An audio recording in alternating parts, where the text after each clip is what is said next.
Welcome to Talk Purpose and Truth, shifting you into higher consciousness. A show that elevates, uplifts, and encourages listeners to grow, heal, awaken, and evolve. Eden and Kim include bold topics, interviews with inspiring guests, experts, and celebrities, intuitive readings, channeled messages, mental health awareness, and hot topics to expand your awareness. Tune in for unprecedented truth, authenticity, on-purpose discussions, and magical moments. Welcome, David. You've done so much. Hi. Hi. Remember when they say critically acclaimed, that means they didn't sell very many copies. That's what critically acclaimed means. It does. It Yeah. really, I never knew that, but it sure sounds good. Yeah. Well. Yeah, and it's cool to have just been in a band. Hey, that's fun. It was really fun. Yeah.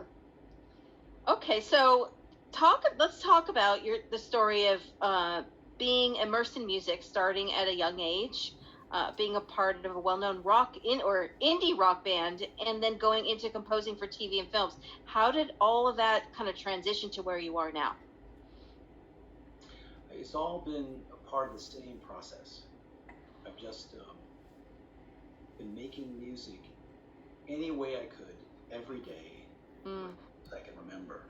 And the transition to making a living doing it was kind of bumpy along the way, but I've just been very fortunate that somehow doors have opened and opportunities have occurred. And also I've had good friends who opened doors for me. It's really, yeah, without the friends that have helped me along the way, I don't know where I'd be.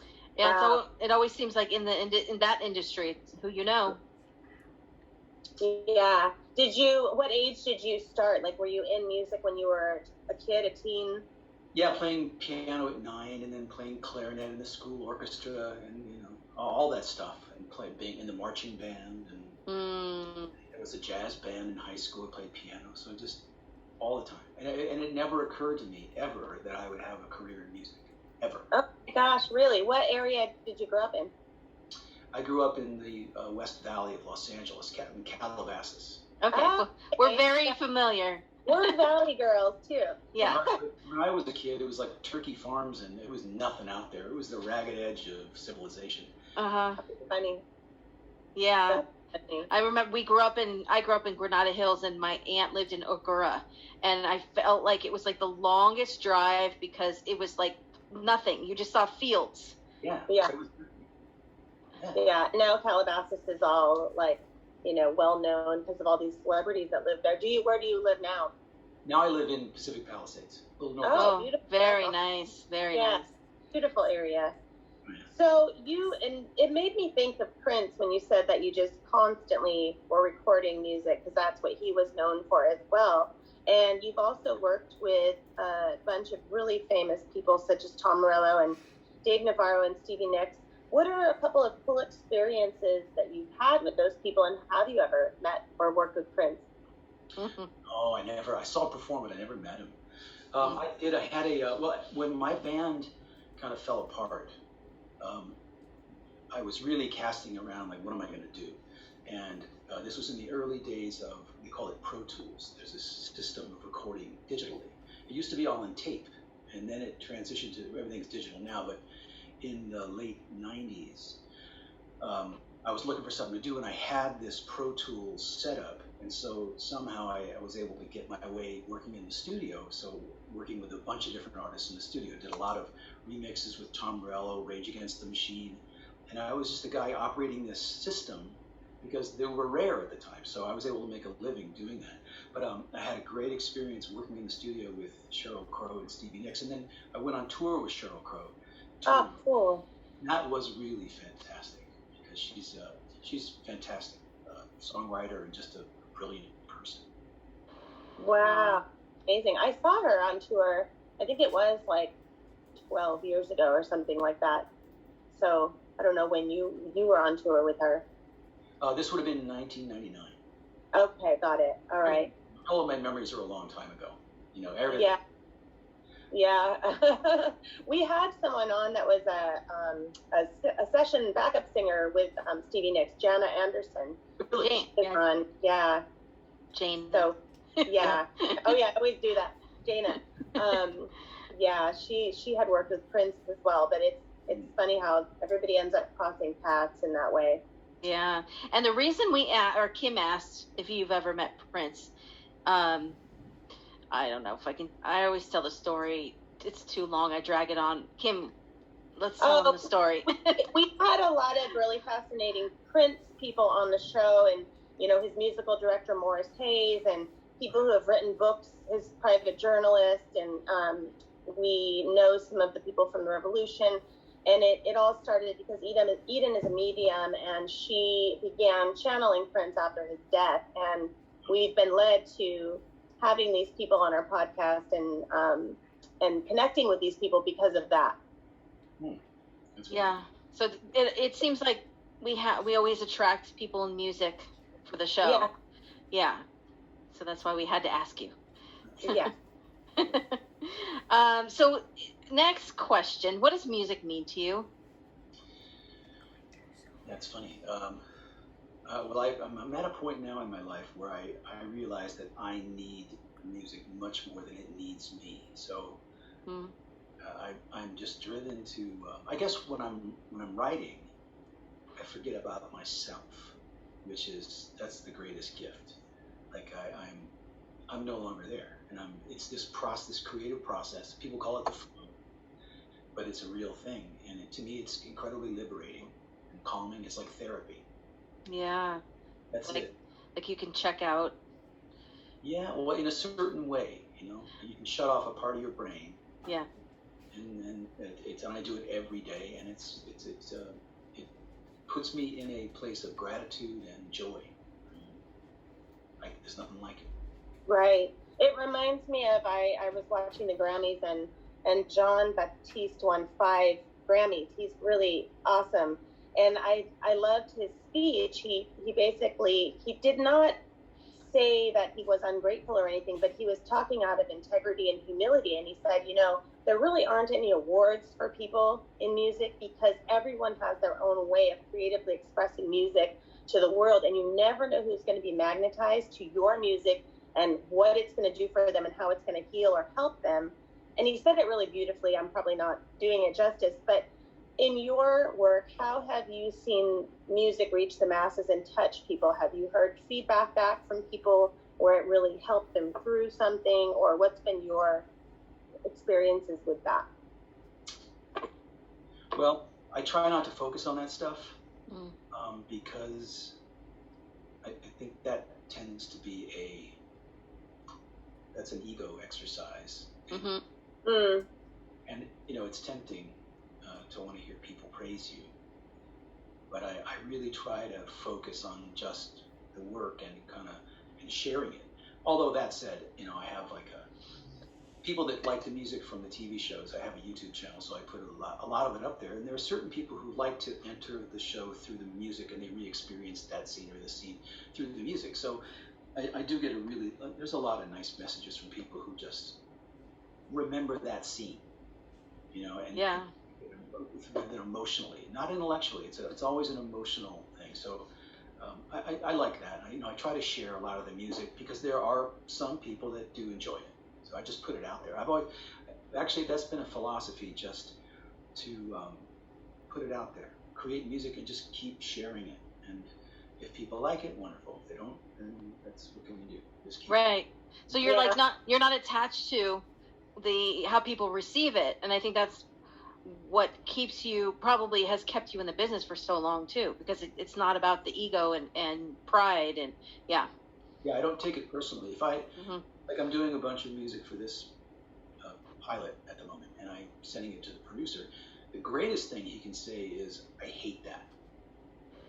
Like if he says I hate that piece, then it's okay, then that's not the direction. I don't take it personally, so that it's just information, it's just feedback. So yeah, I think that's one reason I've been able to kind of continue working.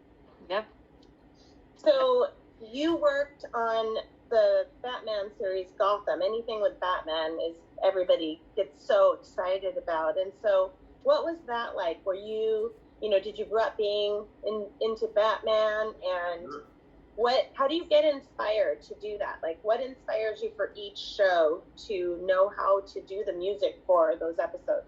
Well, Gotham was kind of easy in that those characters are so huge, and there's such a kind of respected canon about the Penguin, the Riddler, all those things. So you know who the characters are. I mean, the challenge is to try to find a signature for Gotham for the show, so to set it apart. That's a real challenge.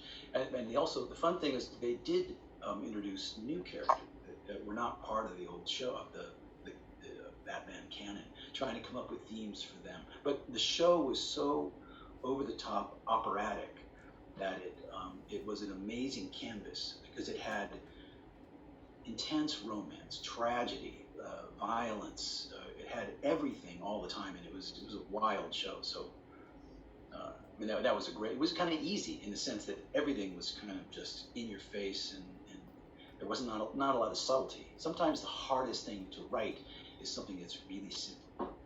Every note matters. When you're throwing the kitchen sink at it, you can change it a little bit. Wow. Yeah. Does it flow out for you, or are you like in your head a lot? It flows. Sometimes you kind of get stuck. Yeah. I've been working on a particular piece of music for 3 days, and I was stuck just for But that's why the dog comes in handy. You walk the dog, and then ideas come. I was going to ask you, what do you do when you're stuck? You walk away? You walk the dog? Yeah, yeah. Well, I was thinking that when you listed off all the stuff I've done, what that means is I've been sitting in this room for 25 years. Literally, I've been sitting looking out this window. It's a nice window, but I mean, and I got to get out. So that's why my dog is just a lifesaver. I walk him constantly. I got to get out and just change it up. Yeah. What kind of dog do you have? He's a mutt. Oh. He's a Cavalier Spaniel Poodle mix. Whoa. Oh, cute. Yeah, he's the best. Okay. Okay, so there's a quote on your website about your music, and it says, there is a distinctly modern relentless lurking below the surface. Restlessness. What? Restlessness. Oh, what did I say? Relentless? Yeah. Yeah, I like that. That's a much different word. There's a distinctly modern restlessness lurking below the surface of Russo's scores and themes, with instantly compelling motifs that stick in the subconscious and linger long after the moment has passed. So, can you explain what this all means? I can't explain that. That's just a sales pitch. That's to make the website kind of look good. You got to give it a spin. I don't know. I don't know. I just do what I do. I find that I love getting a new cut of some project I'm working on, and I eagerly watch it and then try to identify things that strike a chord in me, and then I just start making sound, and I never know where it's going to go.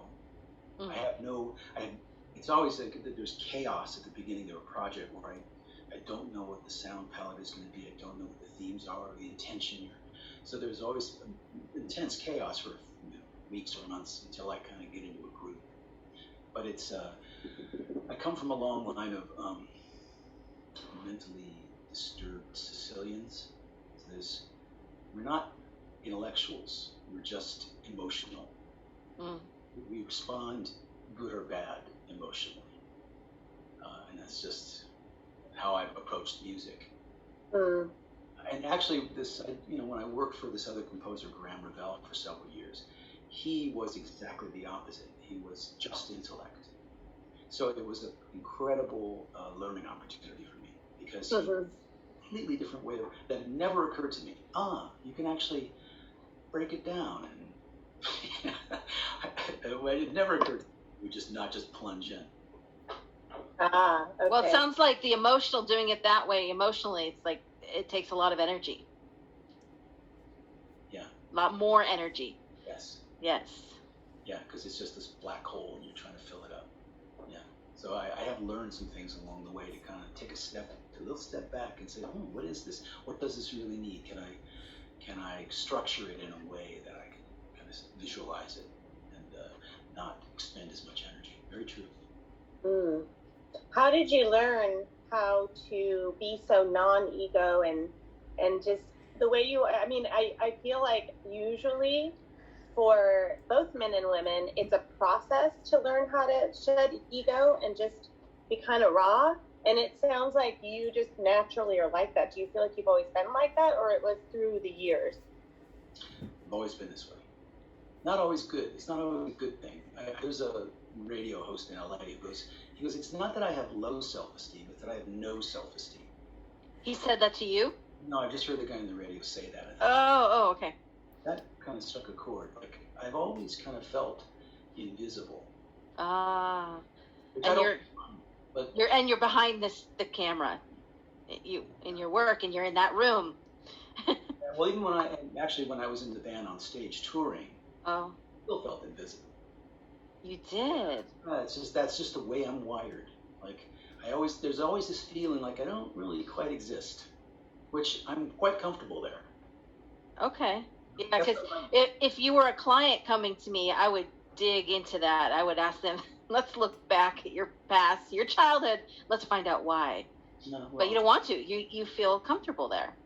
Yeah, I'm not suffering.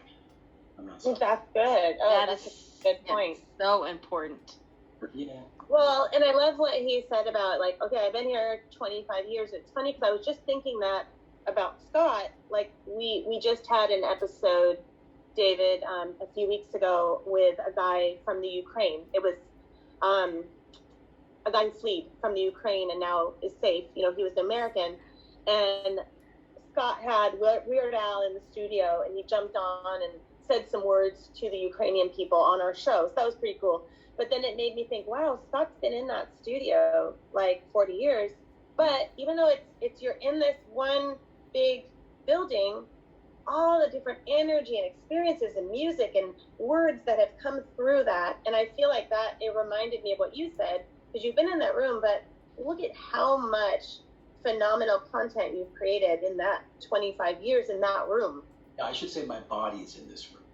Yeah. Oh, that's a good one. My mind is kind of somewhere else. Yeah. You're very wise.